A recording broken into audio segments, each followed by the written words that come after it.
नमस्कार साथियों, स्वागत और अभिनंदन आप सभी का Vijay Singh study group channel में।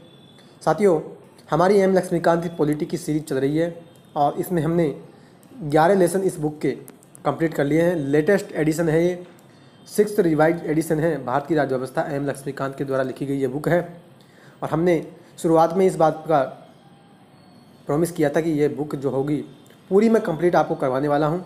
11 लेसन हमने इसके कंप्लीट कर लिए थे। पिछला जो लेसन चर्चा में लिया वो संविधान की मूल संरचना के बारे में था। क्लियर, बेसिक स्ट्रक्चर की हमने चर्चा की।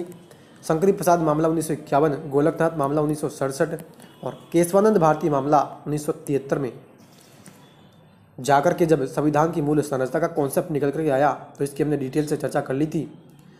और साथ ही हमने ये भी चर्चा किया कि जो हम चर्चा करते हैं बेसिक स्ट्रक्चर, मूल संरचना के तत्व कौन कौन से, उसकी हम चर्चा कर चुके थे। आज जो चर्चा करेंगे वो करेंगे संसदीय व्यवस्था के बारे में। कई बार हमने मित्रों ये शब्द चर्चा में लिया कि संसदीय व्यवस्था और संघीय व्यवस्था, दो शब्द हमारे बहुत इंपॉर्टेंट कई बार चर्चा में आए थे। तो आज चर्चा करेंगे संसदीय व्यवस्था के बारे में। नेक्स्ट जो लेसन होगा, लेसन नंबर 13, वो होगा संघीय व्यवस्था के बारे में। डिटेल से एक एक शब्द की, एक एक प्रावधान की चर्चा करेंगे। तो साथियों, ज़रूर से आपने अभी तक चैनल को सब्सक्राइब नहीं किया, ज़रूर से मेरे चैनल को आप सब्सक्राइब कर लें।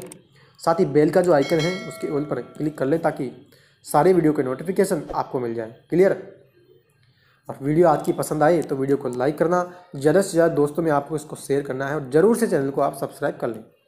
तो चर्चा अब हम स्टार्ट करते हैं। देखो ध्यान से सुनिएगा, एक एक शब्द की एक एक प्रावधान की डिटेल से चर्चा करते चलेंगे। कहते हैं कि भारत का संविधान केंद्र और राज्य दोनों में सरकार के संसदीय स्वरूप की व्यवस्था करता है। बिल्कुल सही है, संसदीय प्रणाली हमने अपना रखी है जो कि ब्रिटेन की संसदीय व्यवस्था पर आधारित है। क्लियर, अब देखो क्या कहता है। शुरुआत में ही इस बात की हम चर्चा कर ले रहे हैं कि आखिर संसदीय व्यवस्था का मतलब क्या होता है, मीन यानी अर्थ क्या होता है। कहते हैं कि सरकार की संसदीय व्यवस्था वह व्यवस्था है जिसमें कार्यपालिका अपनी नीतियों और कामों के लिए विधायिका के प्रति उत्तरदायी होती है। सिंपल सी बात, कहीं भी एग्जाम में क्वेश्चन आ जाए कि संसदीय व्यवस्था से क्या तात्पर्य है या संसदीय व्यवस्था से आप क्या समझते हैं, एक लाइन में इसका आंसर बनता है ऐसी व्यवस्था। क्या? ऐसी व्यवस्था जिसमें कार्यपालिका अपनी नीतियों और कामों के लिए विधायिका के प्रति उत्तरदायी होती है, तो ऐसी व्यवस्था को हम क्या कहते हैं? संसदीय व्यवस्था कहते हैं। क्लियर, आई होप कि अच्छी प्रकार से शॉर्ट एंड स्वीट तरीके से आपको ये बात समझ में आई है। ठीक है, नेक्स्ट दूसरी देखो क्या कहता है। दूसरी ओर सरकार की राष्ट्रपति शासन व्यवस्था में कार्यपालिका जो होती है अपनी नीतियों और कामों के लिए विधायिका के प्रति उत्तरदायी नहीं होती। यह संवैधानिक रूप से अपने कार्यकाल के मामले में विधायिका से स्वतंत्र होती है। ठीक है, और यह व्यवस्था जो है मित्रों, कौन सी? राष्ट्रपति शासन व्यवस्था जो है वो अमेरिका में है। वहाँ पे राष्ट्रपति सरकार का मुखिया भी वही होता है और राज्य का मुखिया भी वही होता है। जबकि हमारे देश में, भारत में क्या होता है? सरकार का मुखिया तो कौन होता है? पीएम। ठीक है, ध्यान रखना, बहुत इंपॉर्टेंट बता रहा हूँ। सरकार का मुखिया होता है पीएम और राज्य का मुखिया होता है प्रेसिडेंट। राज्य मानी पूरा देश। और कई दफ़ा मैंने आपको इस बात की चर्चा की है कि राज्य शब्द पॉलिटी में स्टेट के लिए नहीं, ज़्यादातर मामलों में पूरे देश के लिए यूज किया जाता है। क्लियर, आई होप कि ये बात भी आपको अच्छी प्रकार समझ में आई। यानी कि राष्ट्रपति शासन जो व्यवस्था होती है ना, वहाँ पर राष्ट्रपति विधायिका से स्वतंत्र होता है। डिटेल से हम इसकी चर्चा भी करेंगे। नेक्स्ट क्या कहता है? संसदीय सरकार को कैबिनेट सरकार, उत्तरदायी सरकार या सरकार का वेस्टमिंस्टर स्वरूप भी कहा जाता है तथा ये ब्रिटेन, जापान, कनाडा, भारत आदि में प्रचलित है। अब देखो क्या कहता है। ये कहना चाह रहा है कि संसदीय जो सरकार होगी, जो हमने पार्लियामेंट्री सिस्टम अपना रखा है, उसको हम क्या कहते हैं? उसको हम कहते हैं कैबिनेट सरकार। क्योंकि संसदीय सरकार जब बनती है, विधायिका के प्रति जब कार्यपालिका उत्तरदायी होती है। और अब आपने देखा भी है इंडिया में कि हमारे देश में कैबिनेट मंत्री बनते हैं और जितने भी अधिकतर निर्णय, डिसीजन जो लिए जाते हैं वो कैबिनेट ही लेती है। इस कारण से हमने क्या कह दिया? कैबिनेट सरकार इसको कह दिया। और आगे हम चर्चा भी करेंगे कि आइवर जेनिंग्स ने तो मित्रों संसदीय सरकार को कैबिनेट सरकार भी कहा है, क्योंकि कैबिनेट जो होता है वो केंद्र बिंदु इसमें होता है। साथ ही उत्तरदायी सरकार हमने इसलिए कहा क्योंकि विधायिका के प्रति जब कार्यपालिका उत्तरदायी होती है तो इसलिए हमने उत्तरदायी सरकार इसको कह दिया। और वेस्टमिंस्टर स्वरूप इसने इसको क्यों कहा? क्योंकि ब्रिटेन की संसदीय प्रणाली पर हमारी देश की संसदीय व्यवस्था हमने अपना रखी है। हालांकि इसमें कुछ डिफरेंस भी है, उसकी हम चर्चा भी करेंगे। लेकिन वेस्टमिंस्टर वहाँ पे ब्रिटेन में एक जगह है, तो उस कारण से हमने इसको ब्रिटेन का वेस्टमिंस्टर स्वरूप भी सरकार का हमने इसको कहा है। क्लियर, आई होप कि ये बात भी आपको अच्छी प्रकार से समझ आई। ब्रिटेन में, जापान, भारत और कनाडा में ये व्यवस्था हमने अपना रखी है। क्लियर। नेक्स्ट चर्चा करें, कहते हैं कि दूसरी ओर राष्ट्रपति सरकार को गैर उत्तरदायी, गैर संसदीय या निश्चित कार्यकारी व्यवस्था भी कहा जाता है और यह अमेरिका, ब्राज़ील, रूस आदि में प्रचलित है। यानी राष्ट्रपति सरकार, उसमें हमने अभी चर्चा की थी कि राष्ट्रपति जो होता है अमेरिका में वो विधायिका के प्रति उत्तरदायी नहीं होता, इस कारण से हमने उसको क्या कह दिया, गैर उत्तरदायी सरकार। गैर संसदीय इसलिए क्योंकि वहाँ राष्ट्रपति शासन व्यवस्था है, संसदीय व्यवस्था हमने अपना ही नहीं रखी, तो इस कारण से गैर संसदीय व्यवस्था कहा। और निश्चित कार्यकारी व्यवस्था, क्योंकि निश्चित कार्यकाल के लिए वो काम करती है, 4 साल के लिए वहाँ राष्ट्रपति को चुना जाता है, जबकि इंडिया में 5 साल के लिए हम चुनते हैं। क्लियर। नेक्स्ट चर्चा करें, कहते हैं आइवर जेनिंग्स ने संसदीय व्यवस्था को कैबिनेट व्यवस्था कहा है क्योंकि इसमें शक्ति का केंद्र बिंदु कैबिनेट होता है। ठीक है, इस बात की मैंने अभी आपसे चर्चा भी की थी कि आइवर जेनिंग्स ने तो संसदीय व्यवस्था को कैबिनेट व्यवस्था ही कहा है क्योंकि पावर जो होती है उसमें सारी कैबिनेट के पास होती है। जितने भी डिसीजन लेने होंगे, चाहे किसी भी प्रकार का कोई मामला बनता है तो उसमें सारे मामले कैबिनेट लेता है और फिर जाकर के काउंसिल ऑफ मिनिस्टर्स को ये डिसीजन बताए जाते हैं, यानी मंत्रिपरिषद को फिर उस निर्णयों के बारे में बताया जाता है। आई होप कि यहाँ तक की बात आपको अच्छी प्रकार से समझ आई। नेक्स्ट की चर्चा करें।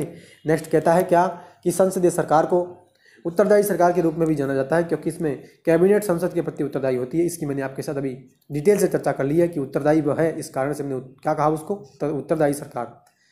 और इनका कार्यकाल तब तक चलता है जब तक उन्हें संसद का विश्वास प्राप्त है। यानी संसदीय व्यवस्था में जब हम विशेषताओं की चर्चा करेंगे और गुणों की हम चर्चा करेंगे तब हम देखेंगे कि विश्वास मत जब तक उसको प्राप्त है तब तक वो सरकार बनी रहेगी। जैसे ही विश्वास मत खो देती है तो अविश्वास प्रस्ताव के माध्यम से उसको हटा दिया जाता है। क्लियर। आगे क्या बात कही जाती है, आगे कहते हैं कि संसदीय व्यवस्था का प्रादुर्भाव यानी उत्पत्ति करने वाली ब्रिटिश संसद के उद्भव के उपरांत इसे सरकार का वेस्टमिंस्टर मॉडल भी कहा जाने लगा। इसकी मैंने आपके साथ अभी चर्चा भी की थी कि हमने जो संसदीय व्यवस्था को अपना रखा है और जो संसदीय व्यवस्था की जो उत्पत्ति हुई थी वो ब्रिटेन में हुई, ब्रिटिश संसद के आधार पर हुई। इस कारण से हमने इस व्यवस्था को, संसदीय व्यवस्था को वेस्टमिंस्टर मॉडल भी कहा है। क्लियर। आई होप कि यहाँ तक की बात आपको अच्छी प्रकार से समझ आई है। अब फ्रेंड्स हम जो चर्चा करेंगे वो करेंगे संसदीय सरकार की विशेषताओं के बारे में। एक एक करके विशेषताओं की हम अब चर्चा स्टार्ट करते हैं।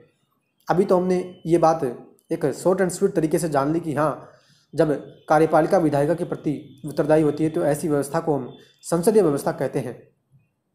अब चर्चा करेंगे विशेषताओं के बारे में। पहली विशेषता देखो क्या की जाती है, कहते हैं नामिक और वास्तविक कार्यपालिका। डिटेल से मित्रों उनके प्रावधान की हम चर्चा कर रहे हैं। ठीक है, एम लक्ष्मीकांत की जो बुक है पूरी मैं डिटेल से आपको चर्चा करवा रहा हूँ। ठीक है, बहुत इंपॉर्टेंट नोट्स मैंने बनाए हैं। आप चाहे तो इन पीडीएफ को देख करके नोट्स भी बना सकते हैं, साथ साथ पढ़ भी सकते हैं। क्लियर।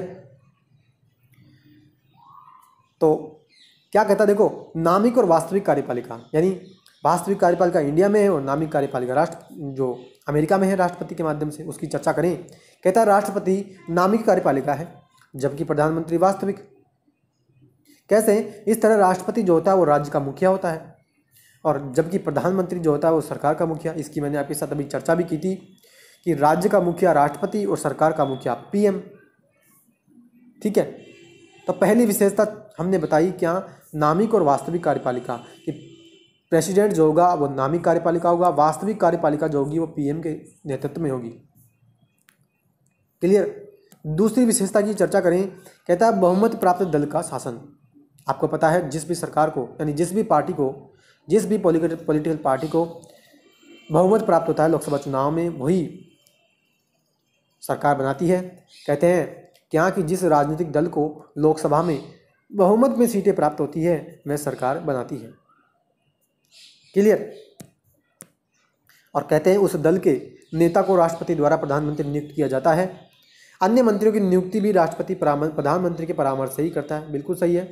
जिस भी पार्टी को लोकसभा के चुनाव में बहुमत प्राप्त होगा वो सरकार बनाएगी और उस दल के जिस भी पार्टी को बहुमत मिलेगा उस पार्टी के द्वारा बहुमत प्राप्त दल का नेता घोषित होगा और उस नेता को राष्ट्रपति पीएम के रूप में शपथ दिलाएंगे। क्लियर। और फिर अन्य मंत्रियों की नियुक्ति की जाएगी किसके द्वारा, राष्ट्रपति के द्वारा, लेकिन परामर्श जो दिया जाएगा वो पीएम के द्वारा दिया जाएगा। डिटेल से मित्रों जब केंद्रीय मंत्रिपरिषद का हमारा चैप्टर आएगा, तो उसमें हम डिटेल से चर्चा भी करेंगे कि पीएम की नियुक्ति कैसे की जाती है और मंत्रियों की नियुक्ति कैसे। वहाँ पे हम प्रावधान पढ़ेंगे आर्टिकल 75 और आर्टिकल 74 का, ठीक है। तो इस बात की हम वहाँ पे डिटेल से चर्चा भी करेंगे। क्लियर। तो दूसरी विशेषता की हमने चर्चा कर ली कि जिस भी पार्टी को बहुमत प्राप्त होगा वही पार्टी सरकार बनाएगी। क्लियर। नेक्स्ट की चर्चा करें। तीसरी विशेषता क्या की जाती है, देखो ध्यान से सुनिएगा। कहते हैं सामूहिक उत्तरदायित्व। अब सामूहिक उत्तरदायित्व कैसे, कि मंत्रियों का संसद के प्रति सामूहिक उत्तरदायित्व होता है और विशेषकर लोकसभा के प्रति गठबंधन में वे एक टीम की तरह काम करते हैं और साथ साथ रहते हैं। यानी कि जब भी मान लीजिए कोई सरकार बन जाती है ना, तो हमने देखा कि उसमें बहुत सारे मंत्री बनते हैं और सामूहिक उत्तरदायित्व उनका होता है। कैसे कि जब सरकार बन जाती है और मान लीजिए कि गठबंधन की सरकार बनी है, 2 या 2 से अधिक पार्टियों ने मिलकर के सरकार बनाई है, तो उसमें सारे मंत्रियों का उत्तरदायित्व सामूहिक होता है। और मान लीजिए जो भी निर्णय कैबिनेट के माध्यम से ले लिया गया है तो सारे मंत्रियों को वो निर्णय मानना पड़ता है, ठीक है। वो एक टीम की तरह काम करते हैं, अलग थलग वो नहीं रहते। अगर मान लीजिए कोई भी डिसीजन किसी भी मंत्री ने मानने से इनकार कर दिया तो उस मंत्री को इस्तीफा देना पड़ता है, ठीक है। तीसरी विशेषता की चर्चा की। चौथी विशेषता देखो क्या बताई जाती है, कहते हैं राजनीतिक एकरूपता। अब राजनीतिक एकरूपता कैसे है, कहते हैं सामान्यतः मंत्रिपरिषद के सदस्य एक ही पॉलिटिकल पार्टी से संबंधित होते हैं और इस तरह उनका समान राजनीतिक विचारधारा होती है। बिल्कुल सही है। ज़्यादातर मामलों में जब भी सरकार बनती है तो एक ही पार्टी अधिकतर सीटें जीतती है। जैसे वर्तमान में देखें तो बीजेपी के पक्ष में बहुमत है और 300 प्लस उनको सीटें प्राप्त है, एक ही पार्टी की है।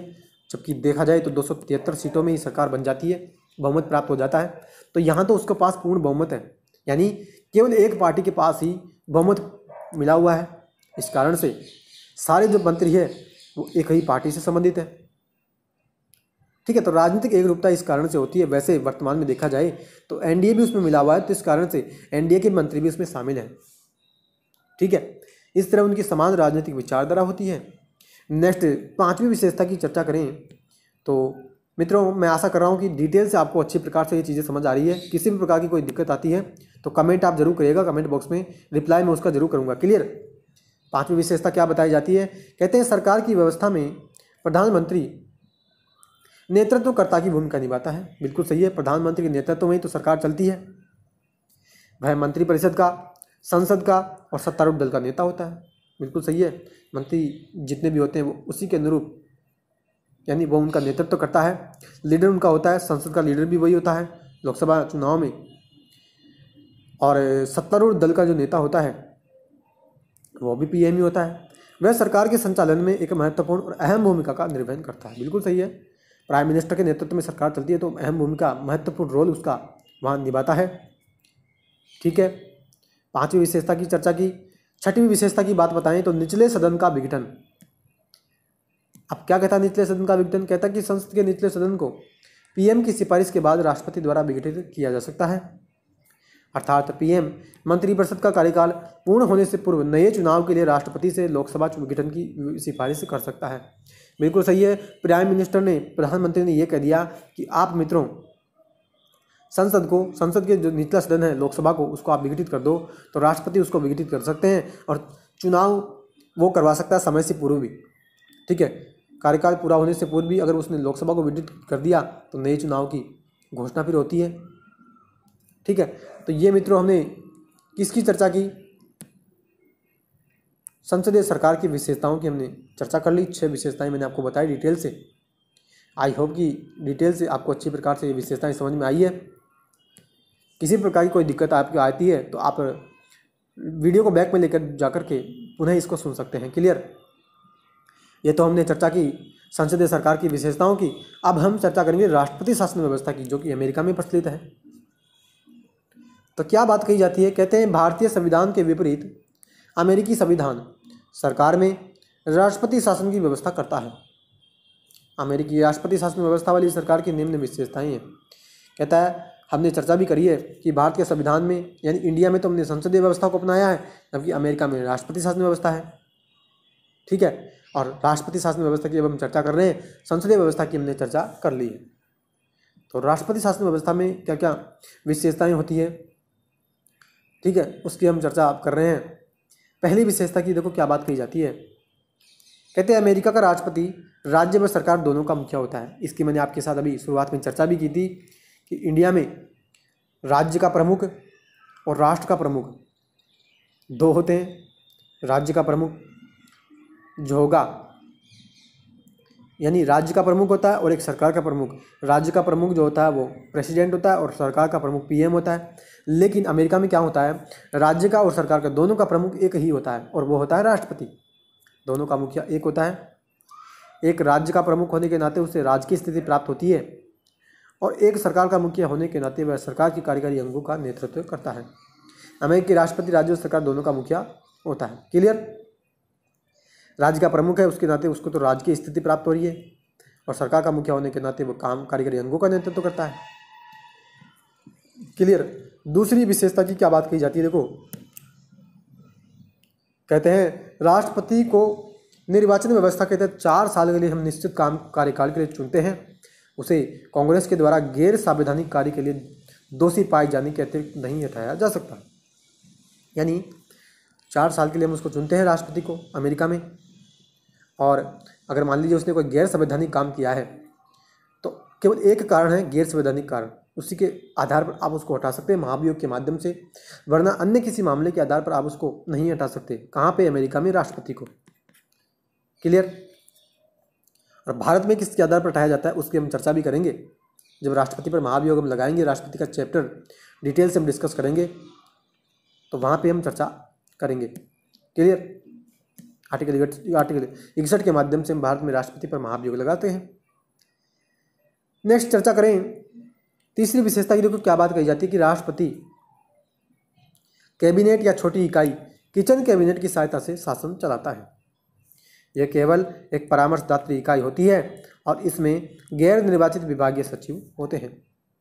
क्या बात कही जाती है, अमेरिका में राष्ट्रपति जो होगा वो मित्रों एक छोटी इकाई होती है kitchen cabinet.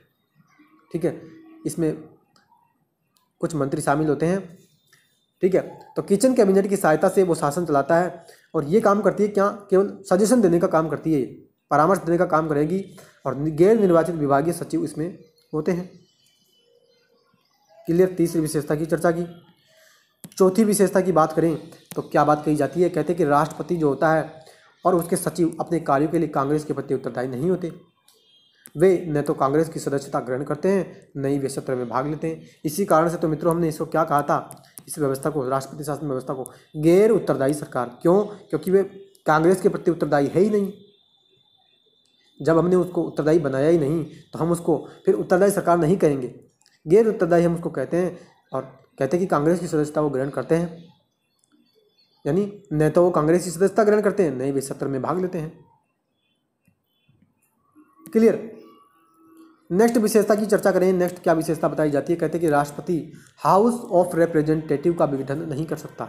House of representative कौन सा, कांग्रेस का जो निचला सदन होता है उसका राष्ट्रपति अमेरिका में विघटन नहीं कर सकता। लेकिन भारत में अभी हमने चर्चा भी की थी कि पीएम अगर सिफारिश कर दे निचले सदन की विघटन की तो राष्ट्रपति उसको विघटित कर सकते हैं, लेकिन अमेरिका में राष्ट्रपति निचले सदन का विघटन नहीं कर सकता। क्लियर। नेक्स्ट क्या बात की जाती है, नेक्स्ट कहते हैं कि शक्तियों के विभाजन का सिद्धांत अमेरिकी राष्ट्रपति शासन व्यवस्था का आधार है। क्या? जो सेपरेशन ऑफ जो पावर है वो अमेरिकी राष्ट्रपति शासन व्यवस्था का आधार है, यानी अमेरिकी शासन व्यवस्था इसी पर टिकी हुई है, शक्तियों के विभाजन पर। क्लियर। तो साथियों आज हमने चर्चा की संसदीय व्यवस्था की। ठीक है, संसदीय व्यवस्था के साथ हमने राष्ट्रपति शासन व्यवस्था की भी चर्चा की। ठीक है, आने वाले लेक्चर में हम चर्चा करेंगे किसकी, संसदीय व्यवस्था के गुणों की। ठीक है, संसदीय व्यवस्था के गुण की बात करेंगे, संसदीय व्यवस्था के दोषों की बात करेंगे। ठीक है, संसदीय व्यवस्था के दोष की चर्चा करने के बाद हम उसकी चर्चा करेंगे कि आखिर इंडिया में हमने संसदीय व्यवस्था को क्यों अपनाया। हम राष्ट्रपति शासन व्यवस्था को अपना सकते थे। अमेरिका में जैसे राष्ट्रपति का चुनाव होता है वैसे हम इंडिया में भी तो राष्ट्रपति का चुनाव कर सकते थे, और हमें अमेरिका में और जैसे इंडिया में भी हम जो है राष्ट्रपति को राज्य का और सरकार का दोनों का प्रमुख बना सकते थे। तो क्यों हमने संसदीय व्यवस्था को ही अपनाया, राष्ट्रपति शासन व्यवस्था को हमने क्यों नहीं अपनाया, उसकी चर्चा करेंगे। और भारतीय और ब्रिटिश मॉडल जो है संसदीय व्यवस्था का, जो हमने चर्चा की थी कि ब्रिटिश यानी संसदीय जो व्यवस्था है उसको कैबिनेट सरकार, उत्तरदायी सरकार और सरकार का वेस्टमिंस्टर स्वरूप भी कहते हैं। तो इस व्यवस्था में, संसदीय व्यवस्था में भारतीय मॉडल में और ब्रिटेन के मॉडल में क्या विभेद है, क्या अंतर है, उसकी हम चर्चा करेंगे और इस प्रकार से ये लेसन हमारा कंप्लीट हो जाएगा। क्लियर। तो साथियों, आज का लेसन आपको कैसा लगा आप ज़रूर से कमेंट बॉक्स में कमेंट करें।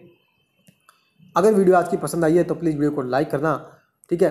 ज़्यादा से ज़्यादा दोस्तों में इसको शेयर करना है और चैनल को मित्रों आपने अभी तक सब्सक्राइब नहीं किया तो आप ज़रूर से मेरे चैनल को सब्सक्राइब कर लें, ठीक है। नोटिफिकेशन का जो बेल है उसके ऑल पर आपको क्लिक करना है ताकि सारी वीडियो का नोटिफिकेशन आपको मिल जाए। क्लियर। तो साथियों, आज ही लेक्चर को यहीं स्टॉप रखते हैं, आने वाले लेक्चर में इस टॉपिक को कंटिन्यू करते हैं। तो तब तक के लिए हैव अ नाइस डे। जय हिंद, जय भारत, वंदे मातरम।